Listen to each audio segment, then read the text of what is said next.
Hi, this is Morgan Somerville, the Appalachian Trail Conservancy Regional Director. My name is Merrill Harrell. I am the Executive Director of the Southern Appalachian Wilderness Stewards. Hey everyone, and thanks for joining. My name is Dave Casey, and I'm the District Ranger on the Pisgah. My name is Clay Wooldridge. I'm the Director of the Cradle of Forestry with Find Outdoors. We were so sad to hear that we weren't going to be able to host the Wilderness Skills Institute at our campus this year. Some of us and many more would have been gathering at the Cradle of Forestry for the 10th Annual Wilderness Skills Institute to learn and work shoulder to shoulder in partnership for wilderness, traditional skills, and trails.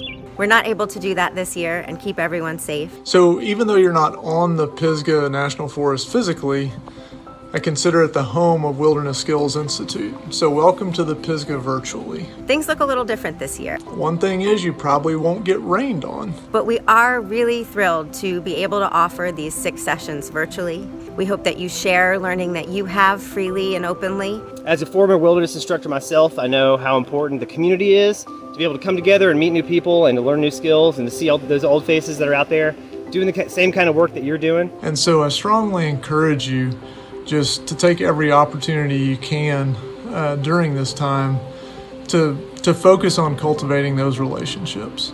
Because the community created around WSI is one of its greatest values. And we hope that this will help build our community of stewards so that we come through this time of challenge even stronger and more committed than ever before. Thanks again. Thank you for coming. Welcome to the Wilderness Skills Institute. Welcome to the Wilderness Skills Institute. Welcome to the Wilderness Skills Institute. Welcome to the Wilderness Skills Institute. And welcome to the Wilderness Skills Institute. What we're going to talk about today is the Wilderness Stewardship Performance Program. We basically have an hour. We're going to try to leave a little bit of time at the end for some Q&As. So that's not going to allow us to go into a lot of in-depth discussion on these. Like I said, this is going to be an overview. Like Katie mentioned, please put any questions in the chat box. As I'm presenting, I'm just realizing I don't have the option to kind of see the chat box as it's going. So I'm going to let Katie maybe relay those to me, Katie, as you can. Yep, I'll do that. What's that? I'll do that for you. Okay. And we can either answer them, especially if they're relevant to the topic I'm discussing. Feel free to interrupt, and we can talk through it. What I recommend is I put a link in the chat box right before I start it up.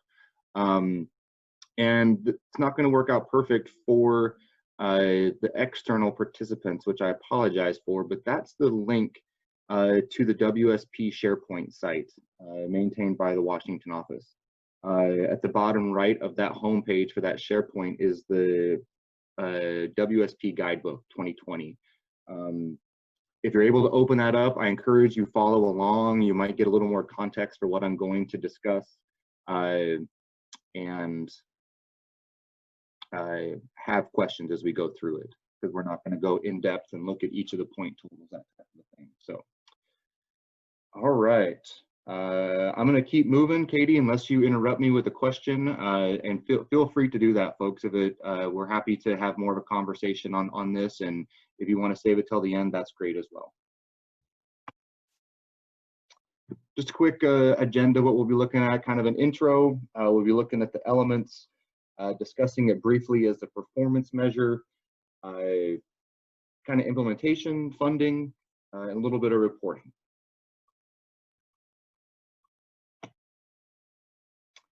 So where did WSP come from? For folks that have been around as long as I have, they're familiar with the 10-year Wilderness Stewardship Challenge. After 13 years with that measure, it was just decided that there was ways to improve upon the 10-year challenge. Things that allowed greater flexibility in selection of elements, things that were specific to certain wilderness areas, make a closer to connection to wilderness character and preservation of wilderness character and the actions we do to preserve it. And then modified some of the elements, like the example shows there, from invasive plants to invasive species. And the conclusion of at the 50th anniversary, which was the end of the 10-year challenge, was the great time to make this shift. I always like to, this is a great quote from Chief Tidwell at the time. Our wilderness stewardship work does not end with the 50th anniversary of the Wilderness Act or the 10-year challenge. We now have a unique opportunity to identify our strategy and define the next steps in fulfilling our responsibilities under the Wilderness Act. Lots of great statements in there, and just a very great leadership statement from the chief at the time as we were transitioning in support of what we do. So here's a big table with a lot of stuff in it, but this gives a brief summary of what each forest went through back in 2016. As you can see, the wilderness stewardship performance is broken up by the qualities of wilderness character, along with a few extra things. And then there's the elements broken down by each of the qualities. And then you can see off to the right there how each forest had to select those. They could select 1 to 3. There was some mandatory ones. There was a minimum of 10, but you could also add more based upon your particular wilderness area. We're going to go through these in more detail here. How are we doing so far? Any questions out there? No questions yet. Great. All right, so just a quick summary here. Natural quality of wilderness character. There are potential of 6 elements to select under the natural quality: invasive species, air quality, natural role of fire, water, fish and wildlife, and plants. We're going to briefly discuss each one of these. So invasive species. This focuses on priority invasive species in the wilderness, all kinds, not just plants. That they've been assessed and treated to address the highest priority populations with an emphasis on prevention, early response, prevention and early detection, rapid response. Excuse me. Don't open here. So this element is one that follows similar path to some of the other ones, which is I kind of call it you do surveys or data inventories, you develop a plan, you do actions, and then you monitor. Invasive species, if you're able to look along through the guidebook, it's a progressive score of 2 through 10 points. And we'll look a little bit further down the road as to what else goes into documenting those points. We'll look at that in a little bit. Another quick note, this is a really popular element that was selected in the southern region. We have 87 wilderness areas. I believe we're 80 or more of them selected this element as one of their natural quality elements. So there's lots of work going on here. It's also an excellent opportunity to integrate with your biologists and your botanists on a variety of issues. So also in the natural element is air quality values. Impact of air pollution on wilderness resources has been monitored and evaluated. This generally goes in the form of supporting other NEPA analysis that's happening in the area. This also follows the similar path of kind of survey, data inventory, develop a plan, potentially take actions and continue on it. This was a very popular element for the southern region as well. At least 75% of them selected this. I think this was mainly selected. There was a big push in the 10-year challenge in the southern region to do a lot of the air quality work as well. So we're able to build upon that. And there's also a great connection to wilderness character monitoring, which we'll talk about in a little bit down the road. Another great opportunity, we have a really great regional air quality group that's very excited about engaging with me and many of you out on the forests to continue doing this work. So there's some really great opportunities there.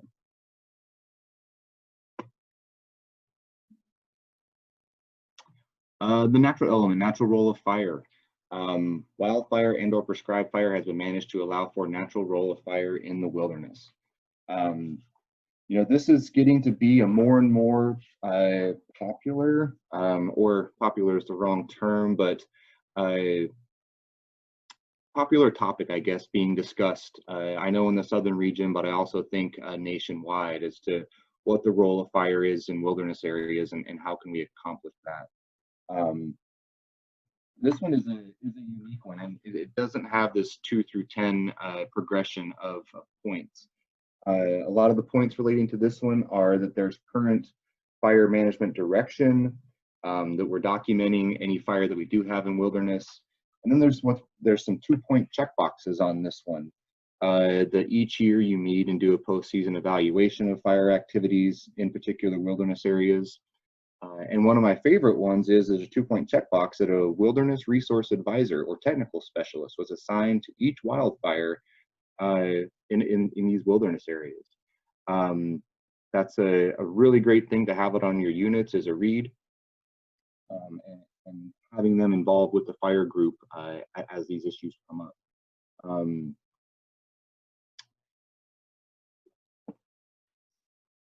This one is getting more and more important also as it relates to prescribed fire. I know that the element name is natural role of fire, but prescribed fire is wanting to be used more and more in our southern region wilderness areas. And it's basically to allow as much as possible to continue the natural role of fire to allow, but there's lots of other issues that play into it. And I expect this will continue to be an important one. Like I said, on the first couple, especially in this natural quality of wilderness character, this is an excellent opportunity for integration with your fire personnel. A lot of times, some of those relationships don't exist, and this is a really, really great opportunity. I worked with the Francis Marion Sumter National Forest in South Carolina on a prescribed fire and wilderness project.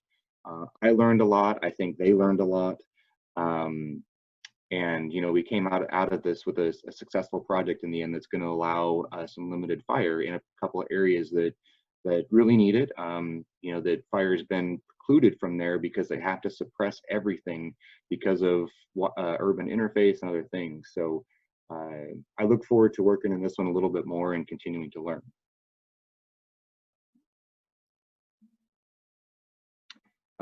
Another note, I think about half or so of the wilderness areas in the southern region selected this element.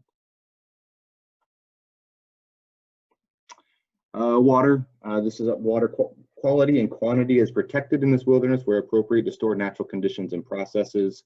Only a handful of folks selected this one. This was, I believe, a new element from the 10-year challenge, but certain areas that water quality and the water resource in that particular wilderness is very important. This one should have, and I believe was selected in most cases. So if this is one that's selected on your forest, another great opportunity to work with your hydrologist, also with partners on a variety of things relating to water quality and the actions we do to protect that. So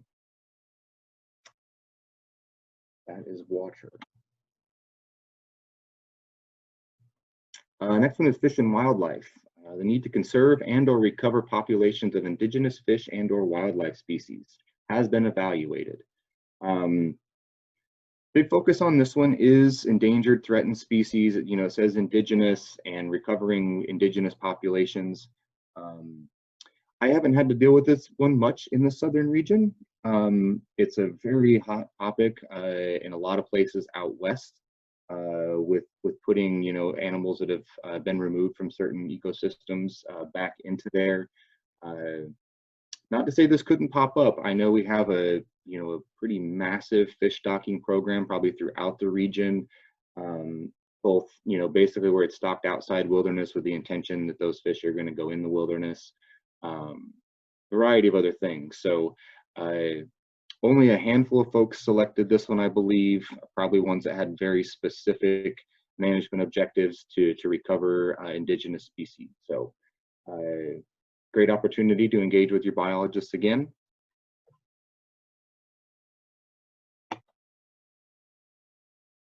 All right, plants. This one kind of mirrors the fish and wildlife. Native plants of greatest concern to this wilderness have been assessed. Need to conserve and or recover populations of native plants in this wilderness has been evaluated. This one also follows the 2, 4, 6, 8 progression, and then with a 2-point checkbox, basically where we've done some actions to conserve those plants. I believe 1 or maybe 2 wilderness areas selected this in their region. Doesn't mean that there's not a lot of important things going on out there with plants, but some of the other ones were just a little more, had a higher need in our regional wilderness areas.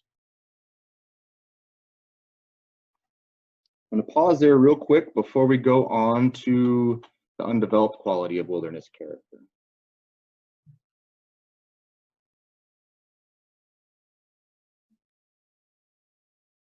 Any questions out there? There aren't any yet specifically on the presentation. Okay. Great. So the next quality of wilderness character is undeveloped.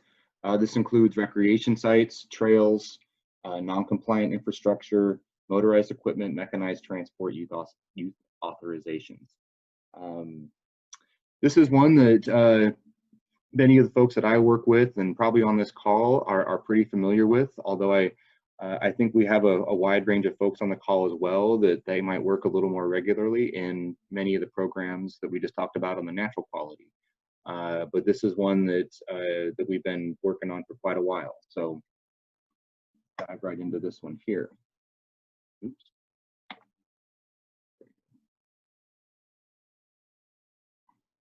Recreation sites. They've been located and their condition routinely assessed. And standards has been developed, stewardship actions taken if conditions are not in compliance with that management directive. So this one also follows the 2 through 10-point progression, 2 points each for 5 different steps. That includes developing a plan, inventorying your sites, and then checking on them every 5 years.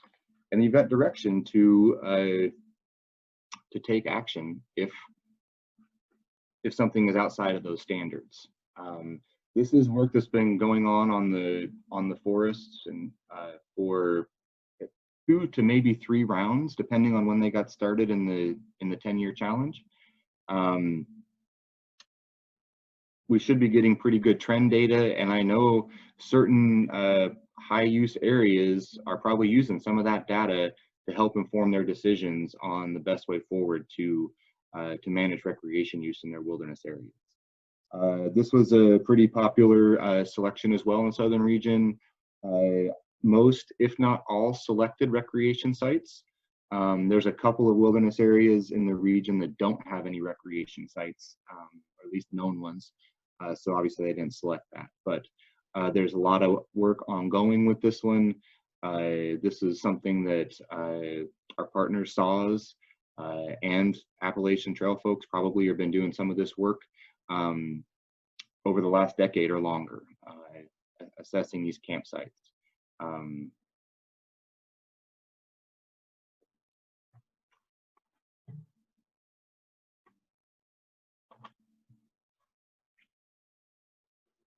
All right, trails.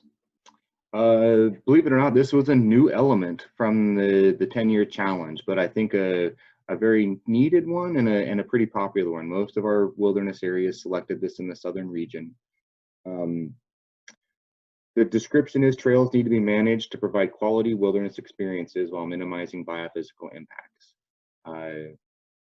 Good way of saying we need to be doing proper trail maintenance out there, and the trails need to be of a type and experience that should be in the wilderness.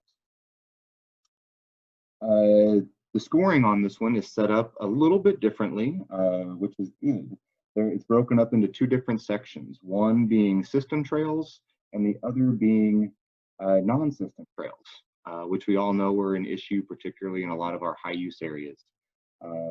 This is basically to you do an assessment, are we in line with where we should be?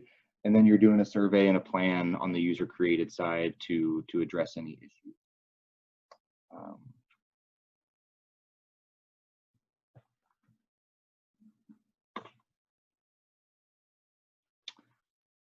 Next one in undeveloped is non-compliant infrastructure. Basically, things have been inventoried and those items determined not to be in compliance with the Wilderness Act have been removed. Not many folks selected this one unless they had an inventory of things that they thought they had to deal with.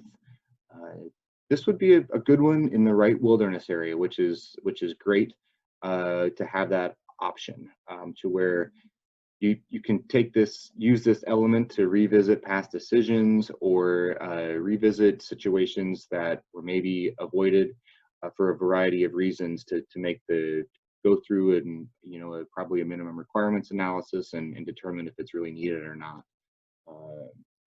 This can be a variety of different things, so cabins, comm sites, all kinds of stuff. Not many folks selected this one in the southern region, just a handful, I think.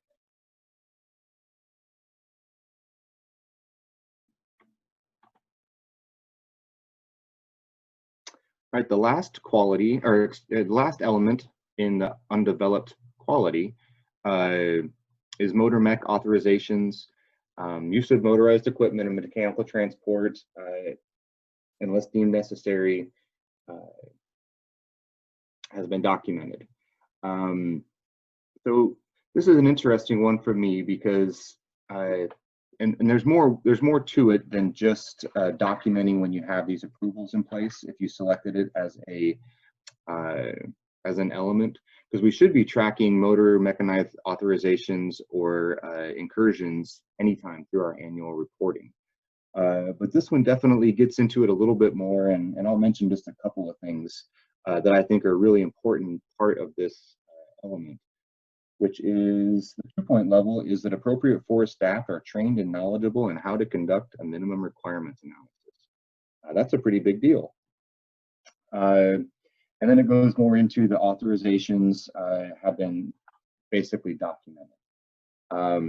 Also, this is a great opportunity to, one of the check boxes is that you've got some agreements or working agreements with local counties, EMS agencies on search and rescue opportunity or search and rescue issues.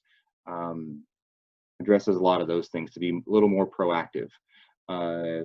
Wildernesses that select this probably have a long-standing issue with this type of thing, although it happens, it can happen to anybody basically. So that's a important thing to remember on this one is we should be tracking this anyway, but there's more that we can do. And I really like that there's a training component with the minimum requirement.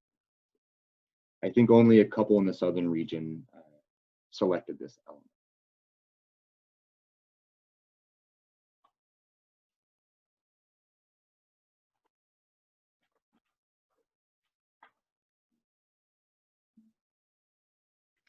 All right, now let's talk about that famous word, the untrammeled element, also called agency management actions, is the WSP element. It tracks managerial restraint in wilderness stewardship by tracking actions that intentionally manipulate the biophysical environment. This is an often misunderstood element and quality.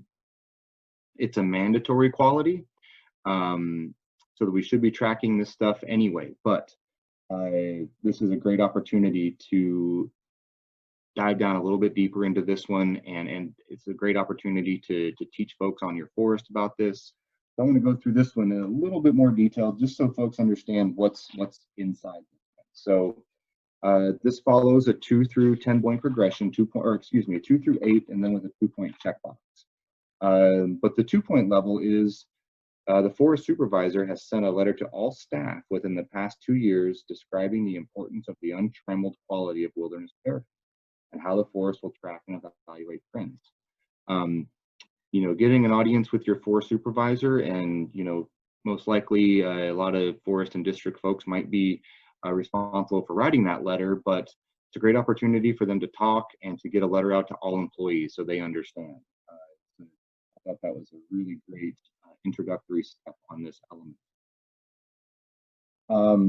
The 4-point level is wilderness staff has identified key personnel who track trammeling actions and have held a meeting or conference call each year, and it's emphasizing the importance of this aspect of wilderness character and their role in tracking it. The big part of this one for me is, and something that I'm really a big proponent of in general, is a kind of an end of year wilderness meeting where you talk about all kinds of stuff. One of them being, what trammeling actions did we authorize in each of these wilderness areas, and talking about those so that everyone understands what we did and why it was done for the right reasons. It's just another, but you can also tack that onto a lot of other of these elements. If you remember, the natural role of fire element talks about a year-end meeting with fire staff and wilderness staff.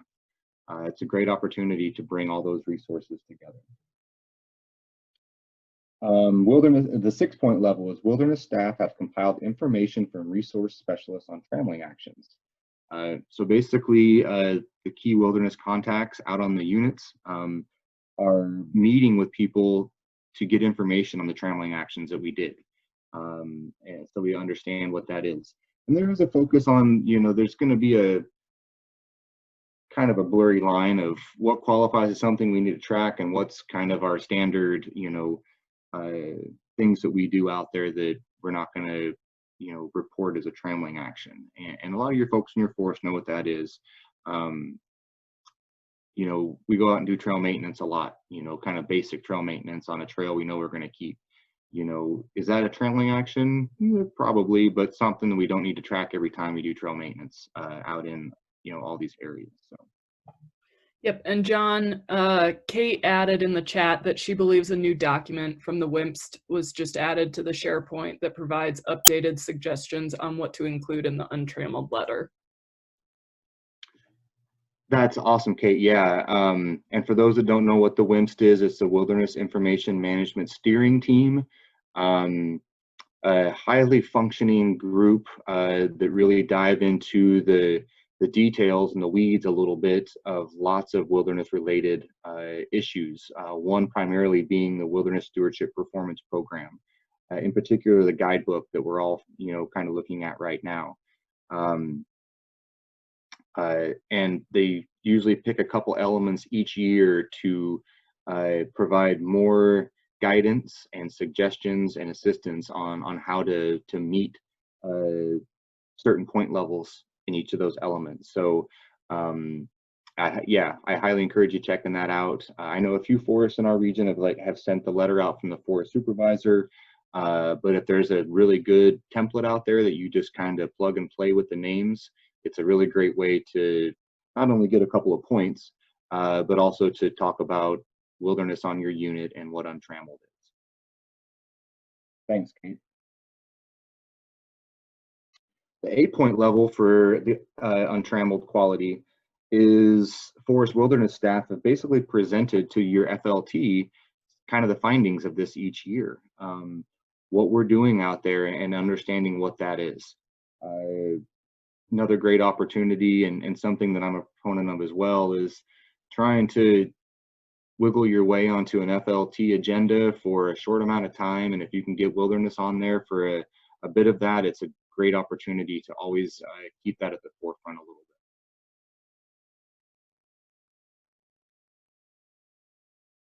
bit. And then there's a last one, a 2-point checkbox on this one.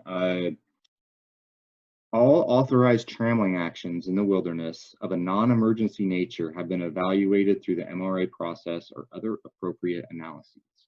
So non-emergencies, these are things that we have time to think about, and are we actually going to do this? And like I said, that's where that kind of blurry line comes into play. Some things are going to rise up that we need to do an MRA, and some aren't, or at least an official one that might require a forest supervisor or regional forester approval. But we are going to document those in an MRA, and that we went through that thought process.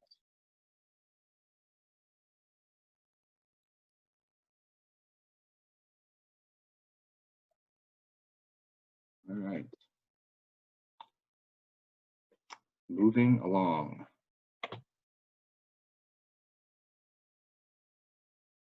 So I just realized I was updating this presentation and I saw this at the very last minute, but the Solitude Quality Wilderness Character, I think I had this presentation split up differently before. Solitude or Unconfined, or Opportunities for Unconfined Recreation. It's kind of one quality, as you can see below the 2 bullets. Opportunities for solitude, opportunities for primitive and unconfined recreation. I had to select one of these. We got a pretty good mix in the southern region between these, probably with more of a leaning towards solitude. But it's good to have a good mix of those, and they, in some ways, play off each other a little bit. So, start off with the opportunities for solitude. Not seeing a lot of solitude in that little pond right there. This wilderness has adequate direction, monitoring, and management actions to protect outstanding opportunities for solitude. This is an important one, as you can see from the act. Outstanding opportunities for solitude. One of the key foundations of what people will want to experience when they go into the wilderness. So knowing what we have out there and potentially making changes is very important. This one follows a 2-4-6 progression of points, basically to develop a plan, an inventory, and monitoring. And then there's some check boxes talking about enhanced monitoring, and that your forest plan has direction, or a wilderness plan has some direction on how to manage for opportunities for solitude. This is another one similar to recreation sites, that many areas and forests and wilderness areas in the region are probably working towards their 2nd or 3rd round of solitude monitoring, way back from the 10-year challenge. So we're getting a lot of data on this and understanding what it means. But this can be a complex one too, because we have a lot of very popular places in the southern region. Many times there are the highest points, the coolest waterfalls, and just very popular places. So it's a hard one to deal with.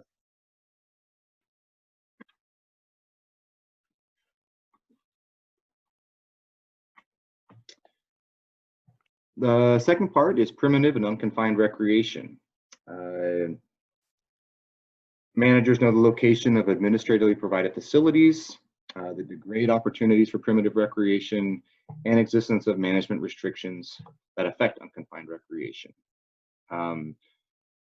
This is basically, this one can kind of be misconceived as well a little bit. This is put on where folks have restrictions on what they can do, or things that make it a little bit easier out there on them.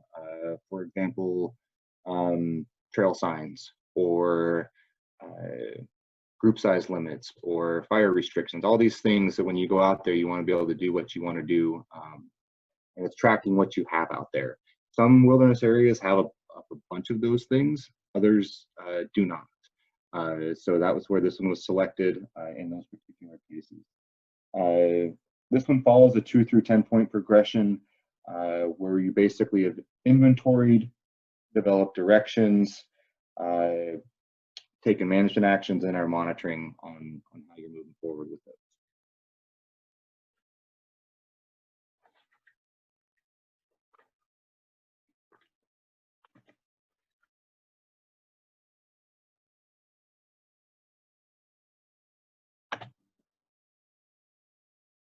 All right, administration. Let me skip to my book here a little bit. I went out of order briefly.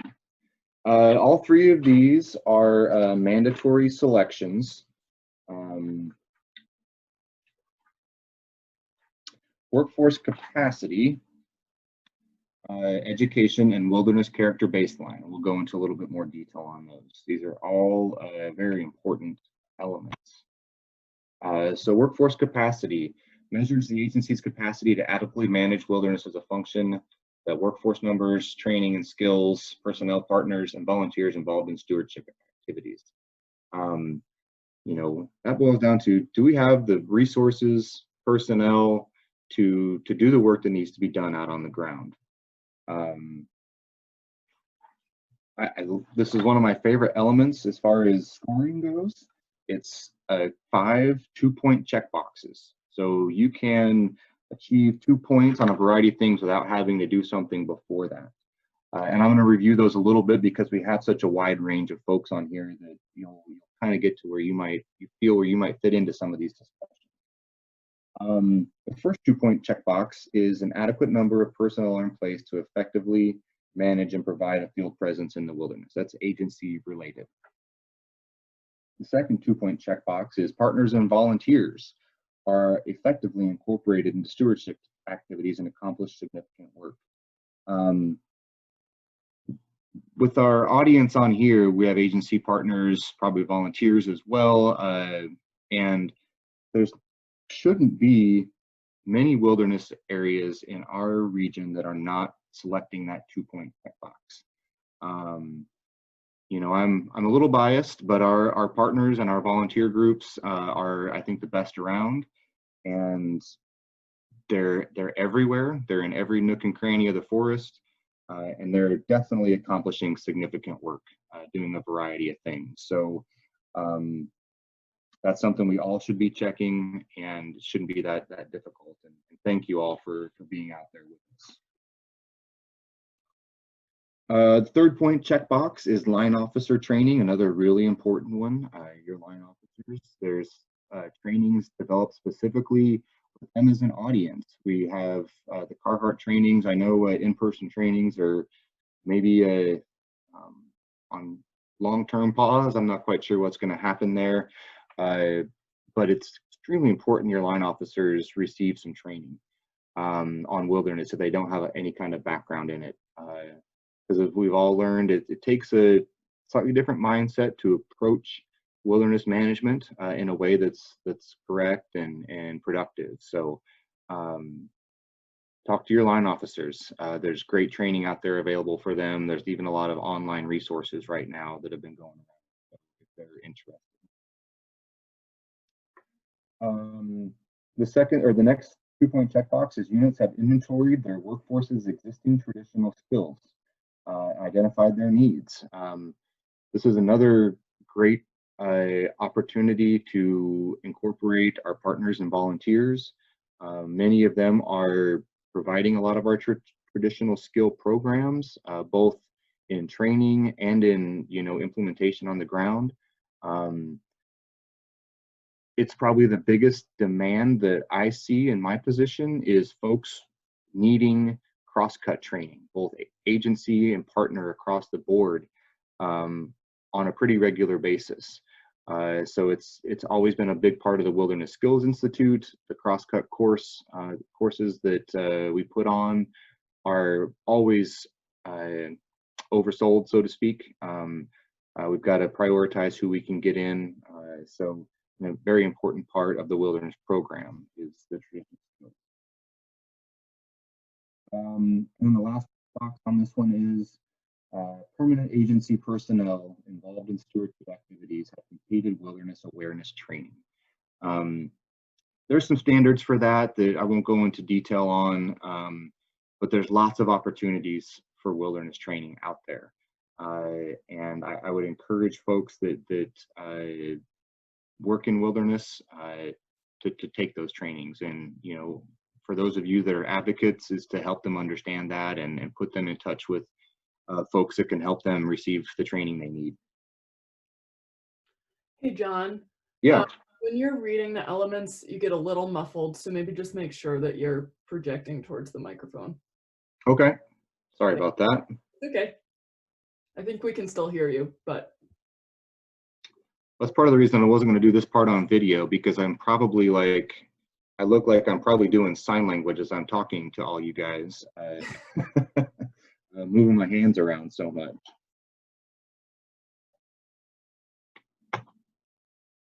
All right, the next element is education.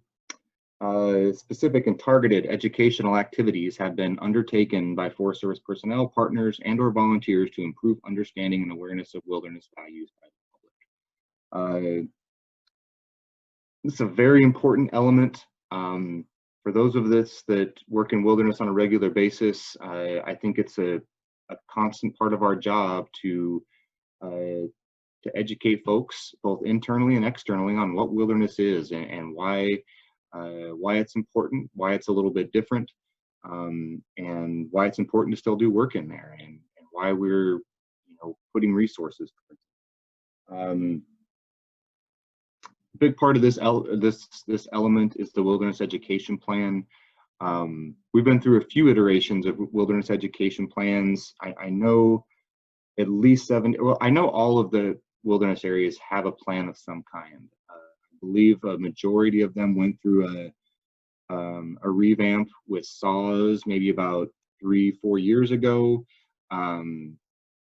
And since then, between agency personnel, partners, and our volunteers, we've been trying to implement those education plans.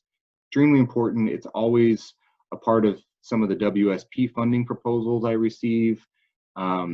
Getting out and talking to targeted audiences, depending on what their needs are, about what's going on in their wilderness areas and why it's important.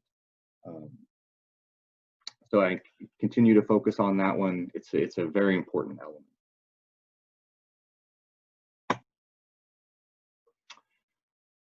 Wilderness character baseline element. A baseline assessment or a baseline has been established for this wilderness. I'm gonna go through this one in a little more detail. The last sentence here. These trends indicate the outcome of our stewardship actions and our success at preserving wilderness character as directed by the Wilderness Act. I'm not going to make this a little mini course on wilderness character. The baseline element and wilderness character monitoring, it's actually our last session at I think the first week of June on a Thursday. We're going to go into a little more detail on wilderness character monitoring and what it is. But there's a lot that goes into this element. I'll review the point totals really quick, and then if there's any questions on this one, we can dive in. Otherwise, I encourage you to join the later section.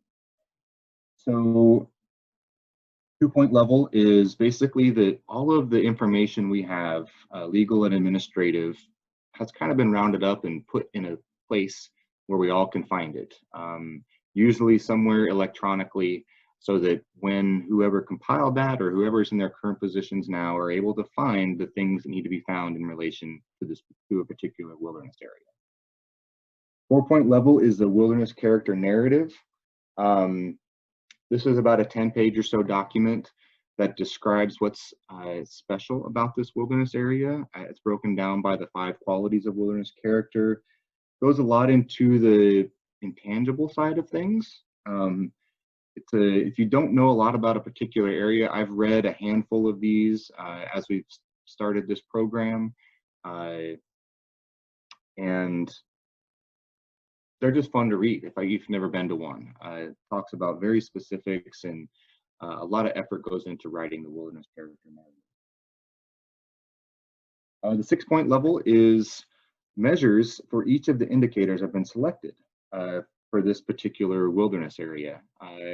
This process somewhat mirrors how the forests went through to select which elements in wilderness stewardship performance they were going to select. Once again, you're going through some similar looking indicators and elements that's in wilderness stewardship performance and doing it for wilderness character monitoring. This is where it can get a little confusing, and I think we can probably hit on it a little bit, or you'll understand the difference once we do the final discussion in a couple of weeks. The one way I like to look at it is wilderness stewardship performance tracks the actions we take to preserve wilderness character, and this wilderness character monitoring and the baseline element and what goes into that tracks the outcomes of those. Are the things that we're doing preserving, improving, or degrading wilderness character? That's kind of a simple way to put it. I should have put a slide up that kind of showed how that worked, but that's the 6-point level. Lots to go into that, and it's very wilderness specific, or it's specific to each wilderness. The 8-point level is the baseline assessment report is completed. This is designed to be the baseline for this area, and we're going to, it'll say, here's where you're at. It's going to show a report. And in 5 years, we're going to pull all that data again and see if we're staying the same, if we're improving, or if we've gone down a little bit. I'm going to leave it at that right now, unless there's any questions. That'll be my tickler for, I believe, Kate, who asked the question or gave the comment on the untrammeled quality. Kate's going to be talking to us a little bit about wilderness character monitoring. She's a great specialist in that arena, and she'll probably do it a little more justice than I just did there. Yep, and there's no questions right now, John. Okay.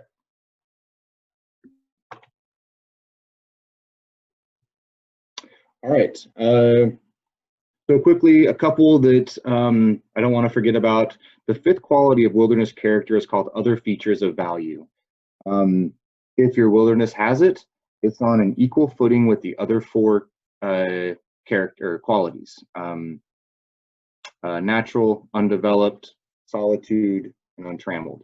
If it doesn't have one, you don't have to have one. The key, the primary one that usually shows up is cultural resources, but that doesn't have to be the only one. So there's a couple folks that selected other features in the region, and they're tracking it through whatever program or whatever resource it is that is another feature of value for them. And then this was another opportunity special provisions. I think one wilderness area selected out, selected outfitter and guides. A lot of these don't apply to us too much, and we're not doing a lot of work on these right now.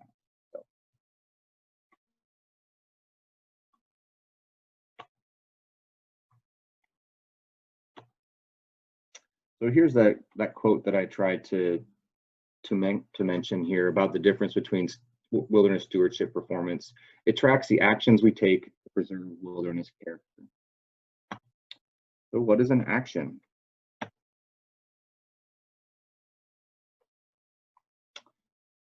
Got my slides backwards here. So action is implementation. It is boots on the ground in the form of agency personnel, in the form of our partners, in form of volunteers. You can see partnerships there. This is where we start talking about the Wilderness Stewardship Performance Funding Program a little bit as to how we get some of these actions done.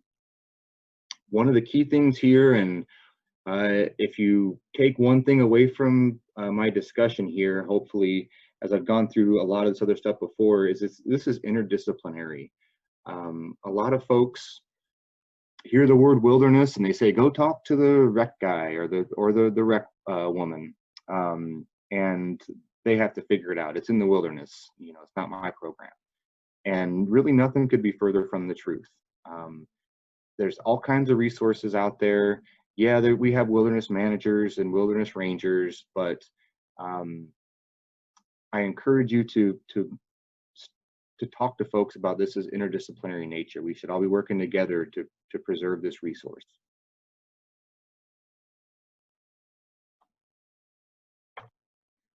So this should have been my last one. What is an action?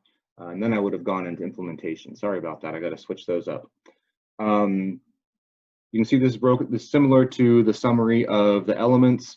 So you can see the far right is an action. And you can see how those work out. These are just examples.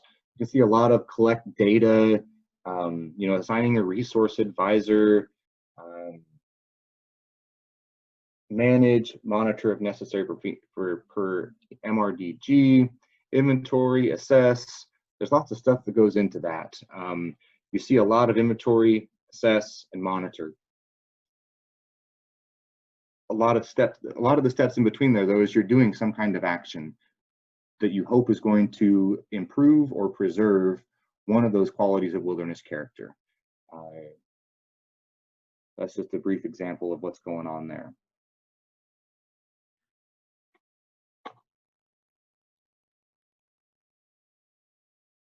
All right, you mentioned 2 slides ago, I briefly mentioned the WSP funding program. I just wanted to give you a little statistics on the Region 8. First, you can see the numbers there. We took a little dip this year in FY20. That's for a variety of reasons. You know, this is funding, I believe, is $2.2 million at the Washington office. Give you a little history about the program. It's kind of off the top. And each forest can submit, or anybody really, or each unit or person can submit something, submit a project directly to the Washington office and the Wilderness Advisory Group. And then they go through and they have a ranking criteria that they look at all these proposals. Region 8 has been pretty successful. But it's good to, you know, as you can see the dip there, while that's not ideal, that also means that, you know, that funding is going to other regions and other places that need wilderness stewardship work.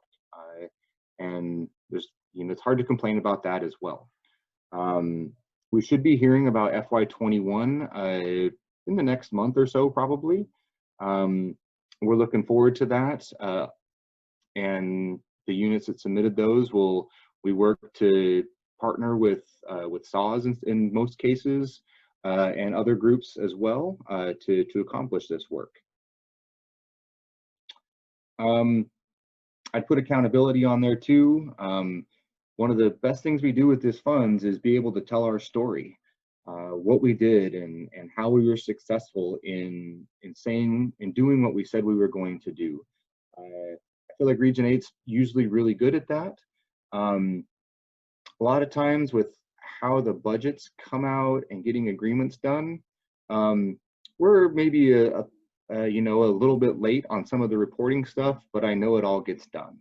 And you know, part of my job is to make sure that the folks that need to hear that are hearing it. And I'm excited to continue this program. And let me transition to the next slide here, and we'll keep talking about that a little bit.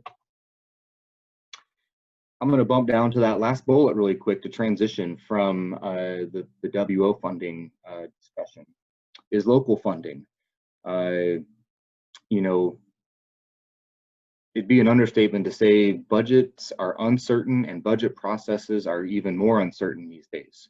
You know, things are just changing, and everyone does their best that they can to kind of roll with the punches as we get funding, or as it's delayed, or working through our grants and agreements process, or all kinds of stuff. And that's all the way up to the Washington office down to the district level. So we're very fortunate to have that WSP funding program, partly because I'm not sure how much of the work that we're doing through that program would get done otherwise. And that's not a criticism of our, you know, our recreation, wilderness, heritage, volunteer groups on the forest or in the region. It's just a matter of numbers and priorities, where other programs definitely take priority. And if we were to start pulling this off of their already decreased budgets, I know where a lot of those discussions would go. That being said, you know, it's important to have wilderness as part of your local budget discussions. Whether or not you get anything or not, realizing what we're putting towards that program locally is very important.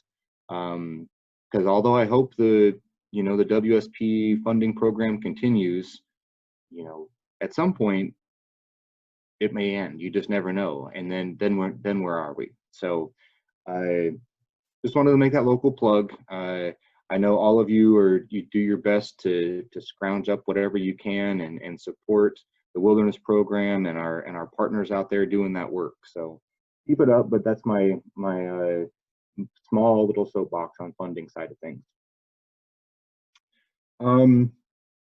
These were a couple of Region 8 stats that I put together. It's been a little while ago that I didn't quite I updated the first bullet. I was doing a count just this morning, because as of 2 years ago, I think that was about 50% of our forests have new wilderness managers since the 10-year Wilderness Stewardship Challenge. I really think that's up to 75% now. I think 4 out of the 15 units in the southern region have new forest wilderness managers, which is saying something. You know, that transition, I'm not saying it's a bad thing, that, you know,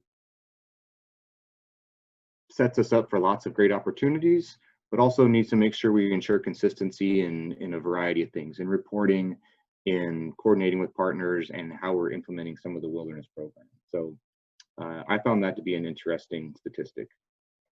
In 2017, I kept this one the same just because it definitely highlighted the challenge that we have. Our WSP scores range from 2 to 71 points. And the reference comparison there is that in 2014, at the end of the 10-year Wilderness Stewardship Challenge, every wilderness was 60 or higher. And by design, WSP changed the scoring and everything else. I think some forests looked at it really hard and kind of did a reset, and others potentially just rolled their scores over without really looking at a couple of very important parts.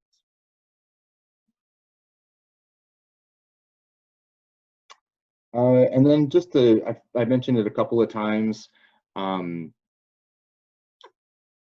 know, our partners, and primarily from a wilderness standpoint, I know we have a range of Appalachian Trail volunteers and partners on the call as well.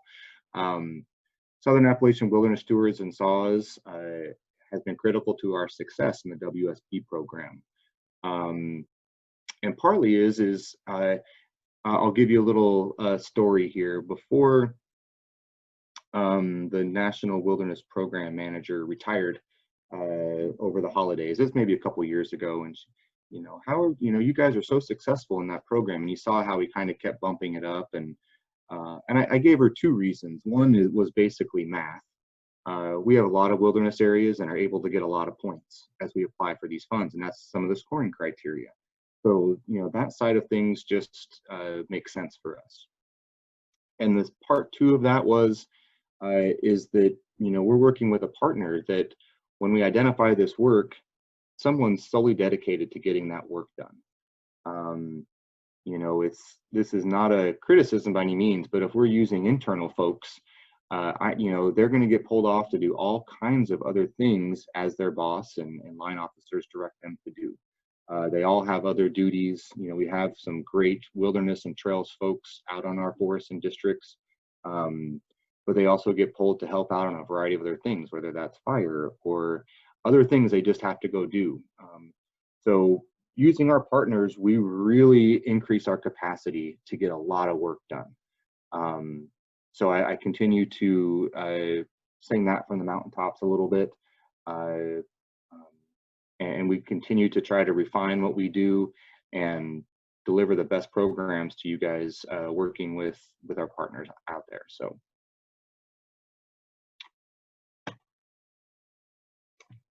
WSP reporting. This might be getting a little bit technical, but I wanted to mention it for the Forest Service folks out there.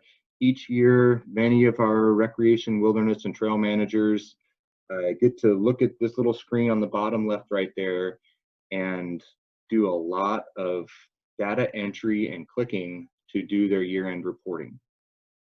Wilderness is no exception to that.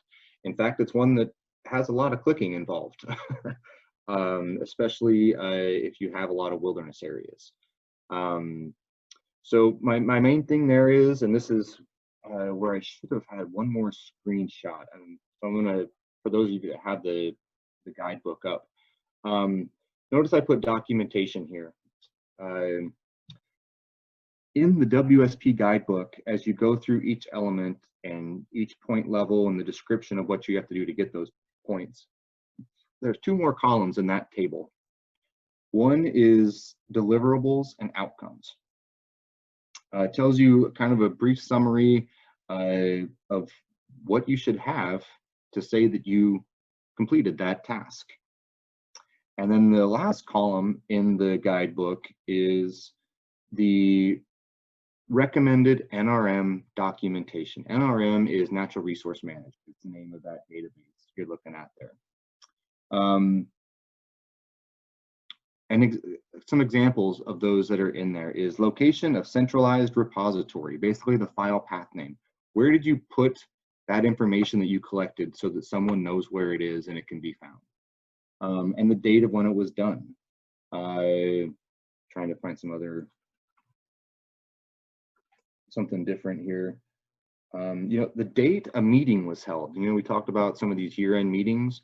Put the date and maybe a couple meeting notes or who was there. Just some documentation that you did it. To me, that's a really important part that ties back to that 75% of the folks doing this reporting work have turned over in the last 5 years or so. If you don't have that information in there, that's where we get a lot of our inconsistent reporting. And it's just a great opportunity to document what you did. So I'm always happy to help with that. It can get a little bit tedious getting in there, but as long as once you get 1 year right, you can roll over and just update what you did that year. Key is making sure you've gone back and provided the proper documentation for what you're currently claiming. So I'll be talking to many of you of that as September and October roll around.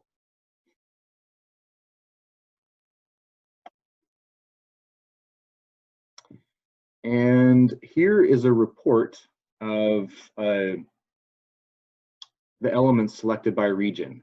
Kind of gives you a comparison of where the region is at based upon the other ones.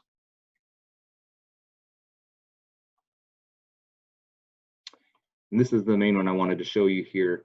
This is a report that I believe either the WIMPS, like that group we talked about, or one of the our wilderness information manager in the Washington office, I believe one of the other Washington office program specialists is on the call, put together some reports like this. This would be either for a region, or sometimes you can get these for a wilderness area, I believe, but kind of shows where we're comparing with everything else and what our score is. You can see this is back from 2016.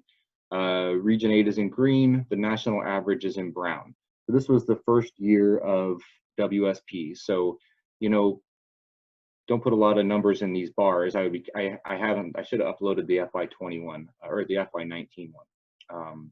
But to look at those changes and how we're doing. So these are great tools to use in talking about your program to line officers and other folks that are curious about it, kind of showing them what you're trying to do. Like I said, I've mentioned this book a lot. I know we have some non-agency folks on the call. If you put your name or send someone, we'll handle this in the questions afterwards. If you want this book, I can download it for you and send it to you in an email, just for reference. It's a lot of great stuff. It's updated every year with Q&A stuff. It's a really really great document. I have a flagged one that I use all the time. So, hey John, yeah. Kate is asking, are those WSP reports in the SharePoint to view? That's a good question. I believe that they are. If they're not in that SharePoint, they're in one that I have access to, and I can find those. And I can definitely talk with Kate, or while we're doing Q&As, or I can try to pull it up really quick as well.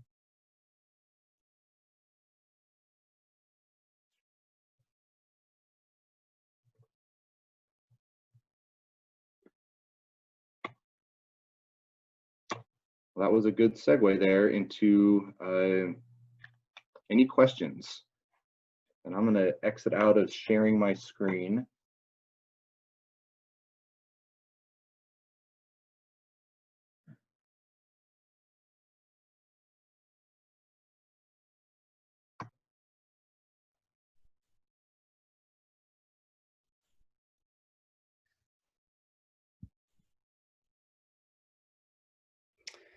John, Hey, everybody. Oh, go ahead, Katie. Yep. So the first question, we just have one right now, but and David tried to answer it in the chat, but we'll just confirm that his answer is correct, is how do you access the SharePoint? And do you have to be a Forest Service employee to do so? You do. I'm going to make a note. I don't think a lot of the resources that are on that WSP SharePoint site are found on a public-facing website. And Dusty, I don't want to put you on the spot. I'm not sure if you're still on and if you know the answer to that question by any chance.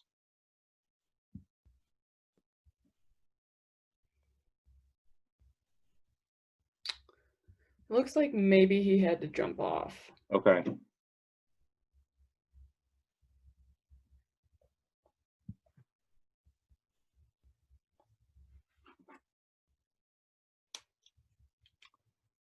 I'm going to have to look. I don't think a lot of those resources are available on forward facing. I will really quick share my screen again, and here is the FY19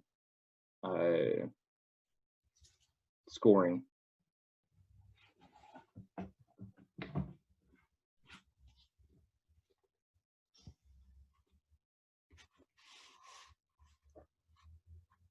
You can see Region 8 is not showing as high scores as the national average.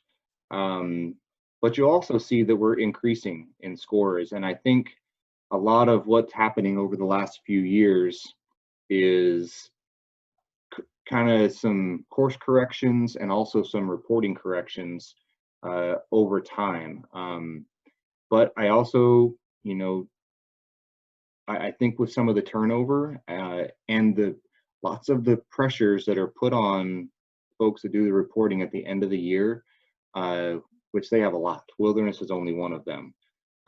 It's just an opportunity to take the time to revisit what you have. I think there's a lot of points out there that we definitely could get. So see, they have all kinds of graphics. There's summaries of all of the wilderness areas.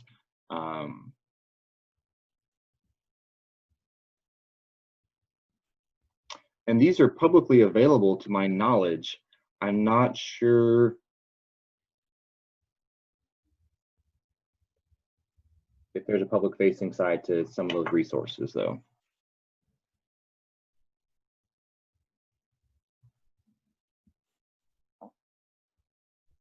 I will say if you have questions on some of that stuff, you're probably going to find a good bit of it on Wilderness Connect or wilderness.net. Yep.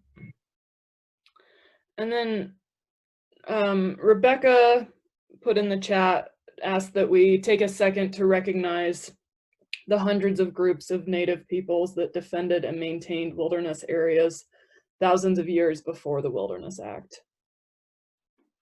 So I think that is a very good point, and we should take a moment to recognize that. Yeah, I agree, Rebecca. You know, these places that are very special to us now, you know, served a lot of purpose and were most likely very special to a lot of the indigenous populations across the country. So you're definitely right.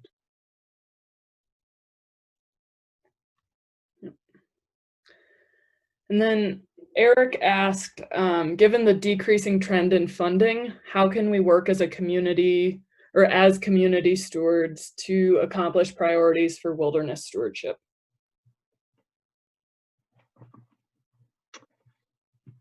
That's a really good one too, Eric. I'm gonna maybe try to pull up a few things that I talked about over the last hour or so. One is education and awareness. The more we talk to people about wilderness and what it is and why it's important, the better chance we're going to have of getting their support when it comes to funding decisions. you know, it's a lot of times people, oh, it's wilderness. Well, yeah, talk to the recreation guy. And for those in the Forest Service, oh yeah, well, that's NFRW, which is the recreation job code. And that's truly not the way that we need to think about it. We've got to find a way to integrate with the other programs, especially in ways that benefit them too. You know, a lot of time, you know, we need to make sure we're going with an open mind, both to our line officers and to all these other program areas, looking to integrate with them both on accomplishing priority stewardship work and hopefully bringing some money to the table to help get some of this work done. So I do think education awareness is a really big one, because I think that's where you have to start.